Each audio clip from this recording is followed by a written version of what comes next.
പറ്റിയതിനി പറഞ്ഞിട്ട് എന്താ കാര്യം? നല്ല ജീൻസും ചെത്ത് ഷർട്ടും കൂളിംഗ് ഗ്ലാസും ഒക്കെ ഇട്ട് എത്ര അടിപൊളി ചെക്കന്മാരാ എന്റെ പുറകെ ബൈക്കിൽ നടന്നേന്നറിയോ?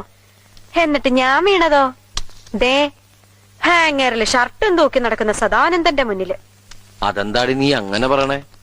വെറും സുമംഗലെ ഞാൻ സുമംഗലിയാക്കിയില്ലടി. അത് വല്ല കൂടോത്രം ചെയ്തിട്ടാന്ന് എനിക്കിപ്പോ സംശയം. കൂടോത്രം നല്ല മോളെ, എന്റെ വാരിയിൽ ഒരെണ്ണം അഡ്വാൻസ് കൊടുത്തിട്ട് ഈശ്വരൻ ഉണ്ടാക്കി വിട്ടതാ ഭൂമിയിലേക്ക് നിന്നെ. മംഗല്യപ്പൊരുത്ത് 1, 2 അല്ല 9 ആ പിന്നെ ഈ ആഴ്ച നിനക്ക് നല്ലതാ, എനിക്ക് അത്ര പോരാ. വരുമാനം കൊണ്ട് ചെലവ് നടക്കും, നല്ല കാലത്ത് ഗുണം ചെയ്യും, സ്വിച്ച് ഇട്ടാ ലൈറ്റ് കത്തും എന്നൊക്കെയല്ലേ? കളിയാക്കലൊക്കെ പിന്നെ. ഇന്നേ വരുന്ന ദിവസാ, നീ പോയി ശകനം നിന്നേ. പിഴച്ചു കഴിഞ്ഞാൽ എല്ലാം തീർന്നു. പൊക്കെ. എന്താ ഈ പശു ഇങ്ങനെ കരയണേ? കഴിഞ്ഞ ആഴ്ച ഏലസ് പണിക്കരെ കൊണ്ട് മന്ത്രിച്ച് കെട്ടിച്ചാണല്ലോ.